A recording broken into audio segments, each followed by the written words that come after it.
Good morning, student. I am your science teacher and I am from Saraswati Vidyapith Senior Secondary School. Today we discuss our first chapter. Our first chapter is nutrition in plants. हमारा first chapter है पौधों में पोषण. सो अपन सबसे पहले introduction करेंगे. In class 6th you learn that food is essential for all living organism. पिछली class में यानी 6th क्लास में हमने सीखा था फूड जो होता है वो सभी लिविंग बींग्स के लिए ज़रूरी होता है. You also learn that proteins, fats, vitamins and minerals R component of food. और साथ ही हमने सीखा था proteins, fats, vitamins and minerals ये भोजन के अवयव या घटक होते हैं. कंपोनेंट्स को घटक कहा जाता है. These components of food are necessary for our body and are called nutrients. हाँ, ये जो कंपोनेंट होते हैं फूड के ये हमारी बॉडी के लिए ज़रूरी होते हैं और इनको पोषक तत्व, न्यूट्रिएंट का मीन होता है पोषक तत्व कहा जाता है. The process of taking in food by an organism and it utilization by the body is called nutrition. किसी भी लिविंग ऑर्गेनिज्म के द्वारा भोजन ग्रहण करना और उसके उपयोग को क्या कहा जाता है? पोषण, न्यूट्रिशन कहा जाता है. So the term nutrition refers to all activities include in obtaining food and its utilization in the body. अब हम क्या समझेंगे न्यूट्रिशन का क्या मतलब हुआ? न्यूट्रिशन का मतलब हुआ वह प्रक्रिया जिसके अंदर जीवों के द्वारा भोजन ग्रहण किया जाता है और उसका उपयोग किया जाता है. तो इसे वो सारी एक्टिविटीज जिसके अंदर जीव के द्वारा भोजन ग्रहण किया जाता है और उसका उपयोग किया जाता है. All living organism need food that provides energy for various activities of the body. सभी जिंदा जीवों को भोजन एनर्जी की ज़रूरत होती है और एनर्जी उनको कहाँ से मिलती है? एनर्जी उनको मिलती है फूड से, ताकि वो इस फूड के द्वारा प्राप्त एनर्जी का उपयोग अलग अलग एक्टिविटीज़ को करने में कर सकें. Food is a kind of fuel that drives essential living process and brings about chemical changes. Food एक प्रकार से ईंधन की तरह होता है. जिस प्रकार से गाड़ी को ईंधन के द्वारा ही चलाया जाता है, बिना ईंधन की गाड़ी नहीं चल सकती, उसी के बच्चों जिस प्रकार से एक गाड़ी बिना फ्यूल के नहीं चल सकती, ठीक उसी प्रकार भोजन जो होता है हमारी बॉडी का फ्यूल होता है जो हमारे शरीर की विभिन्न लिविंग जीवित प्रक्रियाओं को चलाता है और साथ ही हमारी बॉडी के अंदर केमिकल चेंजेस लेके आता है. Plants also need energy and raw material, but apart from a few insect-eating species, plants do not appear to take in food. Plants को भी एनर्जी की ज़रूरत होती है और एनर्जी के साथ इनको रॉ मटेरियल की ज़रूरत होती है. लेकिन कुछ जीवों को खाने वाले पौधों के अलावा बाकी पौधे क्या करते हैं? अपना भोजन खुद ग्रहण नहीं करते हैं. जैसे कि पिचर प्लांट, विनर्स फ्लाईट्रे, ये क्या पौधे क्या करते हैं? ये कीड़ों को खाते हैं और अपना पेट भरते हैं, यानी अपना पोषण कीट खा के करते हैं. लेकिन इनके अलावा जो भी प्लांट्स है वो भोजन ग्रहण नहीं करते हैं. They get their nutrition from air, water and soil. और वो अपना न्यूट्रिशन कहाँ से प्राप्त करते हैं? वो हवा से, वाटर से और सॉइल से अपना न्यूट्रिशन, अपना पोषण प्राप्त करते हैं. Let's study various methods by which plants obtain nutrition. अब हम कुछ ऐसे मेथड्स को रीड करेंगे जिसमें क्या होगा, हम सीखेंगे कि प्लांट्स अपना न्यूट्रिशन, अपना पोषण कैसे प्राप्त करेंगे. ये मेथड हम अभी पढ़ेंगे. Mode of nutrition in plants. पौधों में न्यूट्रिशन के प्रकार. मोड का मीन होता है प्रकार या type. Human and animals gate their food from plants और फ्रॉम स्मॉलर एनिमल्स. इंसान और जानवर क्या करते हैं? अपना भोजन पौधों से प्राप्त करते हैं और छोटे जीवों से प्राप्त करते हैं. Plants can make their food themselves but animals including human can not. Plants अपना भोजन खुद बना सकते हैं लेकिन इंसान और जानवर अपना भोजन खुद नहीं बना सकते. Thus humans and animals are directly और इनडायरेक्टली डिपेंडेंट ऑन प्लांट्स. इस प्रकार ह्यूमन्स और एनिमल्स डायरेक्टली यानी प्रत्यक्ष और अप्रत्यक्ष रूप से पौधों पर अपने भोजन हेतु निर्भर होते हैं. Plants are the only organism that can prepare food for themselves by using water, carbon dioxide and minerals. Plants ही एक ऐसे लिविंग ऑर्गेनिज्म है जो अपना भोजन खुद बना सकते हैं. किसके द्वारा? वाटर के द्वारा, कार्बन डाइऑक्साइड के द्वारा और मिनरल्स, इन सब का उपयोग करके अपना भोजन बना सकते हैं. The raw material are present in the surroundings. और बाकी का जो रॉ मटेरियल कच्चा पदार्थ होता है वो उनको कहाँ से मिलता है? वो उनको सराउंडिंग्स यानी आसपास के वातावरण से उनको मिलता है. The nutrients enable living organism to build their bodies, to grow to their damaged parts of the body and provide the energy to carry out life process. Nutrition क्या करता है? लिविंग ऑर्गेनिज्म को एनर्जी देता है ताकि वो क्या करे? अपनी बॉडी को निर्माण कर सकते, उनका विकसित कर सकते और बॉडी के जो टूटे फूटे हिस्से हैं यानी क्षतिग्रस्त हिस्से हैं उनका डैमेज कर सके और जीवन की प्रक्रिया हेतु न्यूट्रिशन उनको एनर्जी प्रदान करते हैं। Nutrition is the mode of taking food by an organism and its utilization by the body. Nutrition एक ऐसा प्रकार होता है जिसमें क्या होता है, लिविंग ऑर्गेनिज्म के द्वारा भोजन ग्रहण किया जाता है और उसका उपयोग यूटिलाइजेशन उनकी बॉडी में किया जाता है। The mode of nutrition in which organism make food themselves from simple substance is called autotrophic nutrition। Nutrition का एक ऐसा प्रकार जिसमें लिविंग ऑर्गेनिज्म सिंपल सब्सटेंस यानी साधारण तत्वों से अपना भोजन बनाते हैं, खुद बनाते हैं, ऐसे न्यूट्रिशन को ऑटोट्रॉफिक न्यूट्रिशन यानी स्वयं पोषी पोषण कहा जाता है। Therefore plants are called autotrophs, और इसी कारण ऐसे प्लांट्स को यानी ऐसे प्लांट्स जो अपना भोजन खुद बना सकते हैं तो ऐसे प्लांट्स को ऑटोट्रॉफ्स कहा जाता है, स्वयंपोषी कहा जाता है। स्वयंपोषी का मतलब होता है जो अपना पोषण खुद कर सकते हैं। Animals and most other organism take in readymade food prepared by plants. Animals और बाकी ऑर्गेनिज्म क्या करते हैं, रेडीमेड फूड का उपयोग करते हैं। Animals and most other organism take in readymade food prepared by plants. Animals और बाकी के living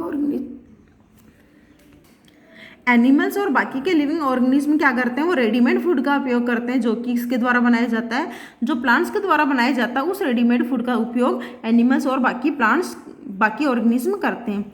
they are called heterotrophs, और उन्हें ऐसे जीव या ऐसे एनिमल्स जो दूसरों के द्वारा बनाए हुए भोजन का उपयोग करते हैं उन्हें हेटेरोट्रॉप्स कहा जाता है। Now the question arises where the food factories of plants are located. अब हमने पढ़ा, पोषण पढ़ा, अब क्वेश्चन ये होता है कि फूड फैक्ट्रीज किसी भी प्लांट में कहाँ पाई जाती है, यानी फूड प्लांट्स के किस पार्ट में फूड बनता है। Where food is an in all parts of a plant और ओनली इन सर्टन प्लांट्स। क्या भोजन सब पौधों के सभी भागों में बनाया जाता है, पाया जाता है, या कुछ निश्चित पार्ट्स में भोजन बनाने की प्रक्रिया होती है। How do plants obtain the raw material from the surroundings, और प्लांट्स आसपास के वातावरण से रॉ मटेरियल कैसे प्राप्त करते हैं। How do they transport them to the factories of the plants, और जब वो रॉ मटेरियल को सराउंडिंग से ग्रहण कर लेते हैं तो फूड फैक्ट्रीज तक कैसे वो पहुंचाते हैं। आगे देखिए, photosynthesis food making process in plants. अब हम पढ़ेंगे फोटोसिंथेसिस। फोटोसिंथेसिस को बच्चों हिंदी में प्रकाश संश्लेषण कहा जाता है और इस प्रक्रिया को भोजन बनाने की प्रक्रिया भी कहा जाता है। यानी फोटोसिंथेसिस एक ऐसी प्रोसेस है जिसमें प्लांट्स अपना भोजन बनाते हैं। देखिए, green plants are able to prepare their own food from simple raw materials, carbon dioxide from the air and water from the soil. Green plants क्या करते हैं, अपना भोजन खुद बना सकते हैं raw material, simple raw material का यूज़ करके। जैसे कि कार्बन डाइऑक्साइड कहाँ से लेते हैं, कार्बन डाइऑक्साइड CO2 वो एयर से लेते हैं, वाटर कहाँ से लेते हैं, वाटर वो सॉइल से अब्जॉर्व करते हैं। Plants get the energy for preparing food from sunlight. Plants energy कहाँ से लेते हैं, प्लांट सनलाइट से आने वाली एनर्जी का उपयोग भोजन बनाने में करते हैं। The mode of nutrition where green plants make food themselves from simple substance is called autotrophic nutrition. जैसे कि मैंने आपको अभी बताया था, न्यूट्रिशन का वह प्रकार जिसमें हरे पौधे अपना भोजन खुद बनाते हैं, किसका उपयोग करके, सिंपल सब्सटेंस का उपयोग करके अपना भोजन खुद बनाते हैं, उन्हें ऑटोट्रॉफिक न्यूट्रिशन स्वयंपोषी पोषण कहा जाता है। Such plants are therefore called autotrophs, और ऐसे प्लांट्स को ही क्या कहा जाता है, ऑटोट्रॉफ्स प्लांट्स कहा जाता है। The cell of green leaves and young stem of plants contain numerous green structure called chloroplast. और पौधों की हरी पत्तियां या यंग स्टेम के अंदर की जो सेल्स होती हैं उनमें खूब सारे ग्रीन स्ट्रक्चर पाई जाती है। यानी ग्रीन पौधों की ग्रीन जो लीव्स होती है, यंग स्टेम्स होती है, उनके अंदर जो सेल्स पाई जाती हैं उन सेल्स के अंदर खूब सारी ग्रीन स्ट्रक्चर होती है, आकार होते, संरचनाएं होती है, उनको क्या कहा जाता है, क्लोरोप्लास्ट कहा जाता है। The chloroplast are green because of the presence of green pigment called chlorophyll. और क्लोरोप्लास्ट का कलर ग्रीन होता है, इसका रीज़न ये है क्योंकि क्लोरोप्लास्ट में क्या पाया जाता है, क्लोरोफिल ग्रीन पिगमेंट होता है वो पाया जाता है। इस क्लोरोफिल के कारण ही पत्तियों का रंग हरा होता है।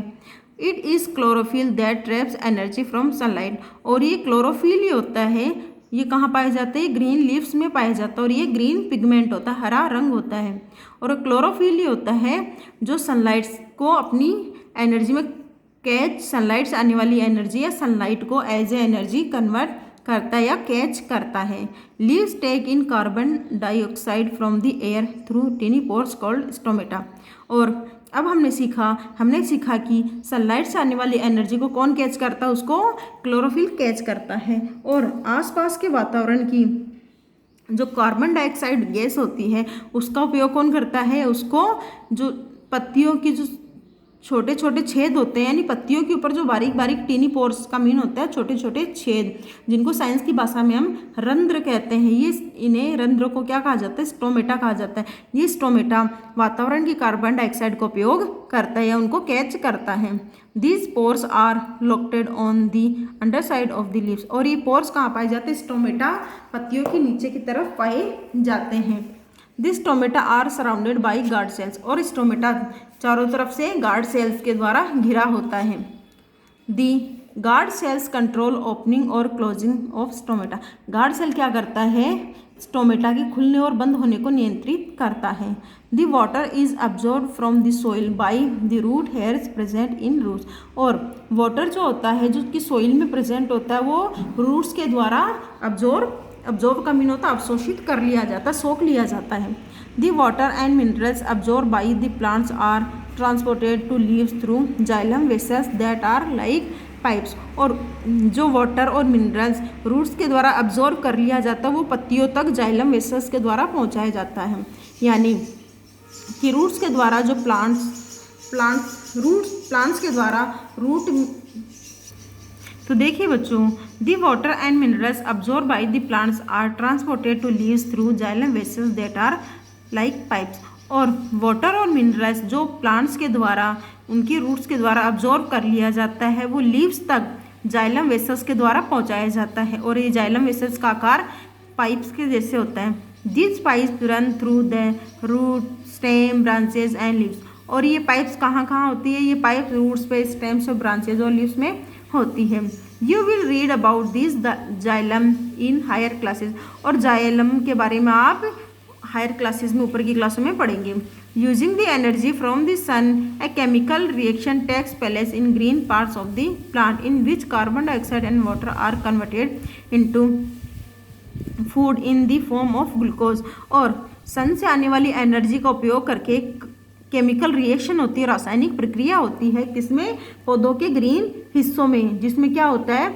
जिसमें कार्बन डाइऑक्साइड और वाटर को ग्लूकोज में कन्वर्ट या तब्दील कर दिया जाता है। Oxygen is release in the process. और इस सारी प्रोसेस में ऑक्सीजन फ्री कर दी जाती है, रिलीज यानी छोड़ दी जाती है। अब बच्चों यहाँ देखिए एक रिएक्शन, यहाँ कार्बन डाइऑक्साइड, वाटर, इन दो का उपयोग करके किसके साथ में? जो प्लांट्स की लीव्स के अंदर क्लोरोफिल होता है और सन से आने वाली सनलाइट, इन सब का उपयोग करके ये कार्बन डाइऑक्साइड और वाटर किस में कन्वर्ट होता है? ग्लूकोज में कन्वर्ट होता है। और इन सारी रिएक्शन में क्या फ्री होता है? इसमें ऑक्सीजन फ्री हो जाता है। आगे देखिए, since this synthesis of food occurs in the presence of sunlight it is called photosynthesis. अब बच्चों ये सारी प्रोसेस किसकी उपस्थिति में होती है? ये सारी प्रोसेस सनलाइट की उपस्थिति में होती है।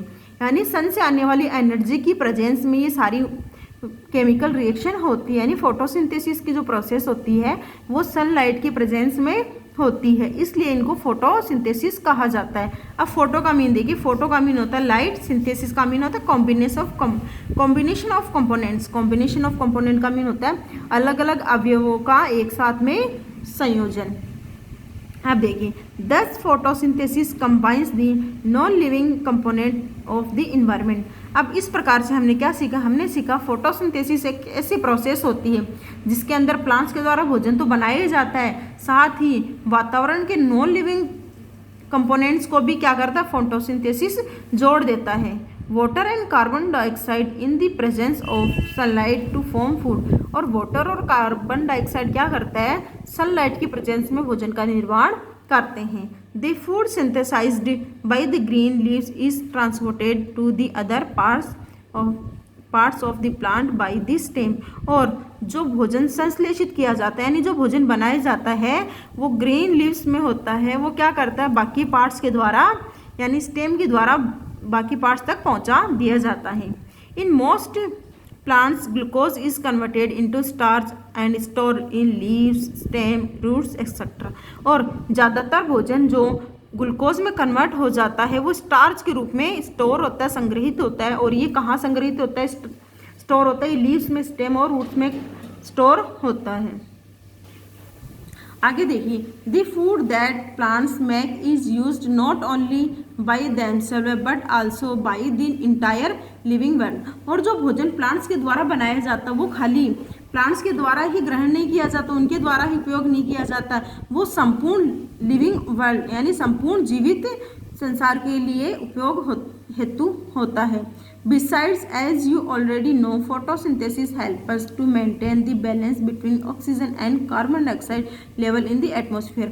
और इसके अलावा हमने क्या सीखा, फोटोसिंथेसिस हेल्प करता है किसमें, मेंटेन करने में कार्बन डाइऑक्साइड CO2 और ऑक्सीजन O2 इनका बैलेंस, वातावरण में इनके बैलेंस को भी फोटोसिंथेसिस मेंटेन करता है। Therefore in the absence of photosynthesis life would have been impossible. यदि फोटोसिंथेसिस की प्रोसेस नहीं होगी एटमॉस्फेयर में तो जीवन का संचालन असंभव हो जाएगा। यहाँ देखिए बच्चों, ये फोटोसिंथेसिस की प्रोसेस हो रही है। ये क्या है बच्चों, ये ग्रीन लीव्स है, इसमें क्या पाया जाता है, क्लोरोफिल पाया जाता है। ये सनलाइट से आने वाली, क्लोरोफिल क्या करता है, सनलाइट से आने वाली एनर्जी को ट्रैप करता है। अब यहाँ देखिए CO2 और वाटर क्या करता है, CO2 और वाटर, शुगर जो कि हमने क्या पढ़ा था, अभी हमने ग्लूकोज पढ़ा था। ग्लूकोज का एक फॉर्म होता है जिसे हम, ग्लूकोज के फॉर्म को हम शुगर कहते हैं। अब यहाँ देखिए शुगर का फॉर्मूला देखिए C6H12O6। ये फॉर्मूला किसका है, शुगर, जिसको हिंदी में शर्करा कहा जाता है। ये शुगर के रूप में स्टोर होता है और जो एनर्जी रिलीज होती है, ऑक्सीजन रिलीज होती है, वो वातावरण में छोड़ दी जाती है। तो बच्चों ये था फोटोसिंथेसिस इन प्लांट्स। और कल हम पढ़ेंगे फैक्टर्स अफेक्टिंग फोटोसिंथेसिस। आज हमने फोटोसिंथेसिस पढ़ा जो क्या था, न्यूट्रिशन इन प्लांट्स। और कल हम फोटोसिंथेसिस को इफेक्ट करने वाले तत्वों के बारे में पढ़ेंगे। तो मुझे उम्मीद है आपको अच्छे से समझ में आया होगा। आज आपको फोटोसिंथेसिस की प्रोसेस को अच्छे से रीड करना है और अंडरस्टैंड करना है। कल हम बाकी के फैक्टर्स पढ़ेंगे। So have a nice day.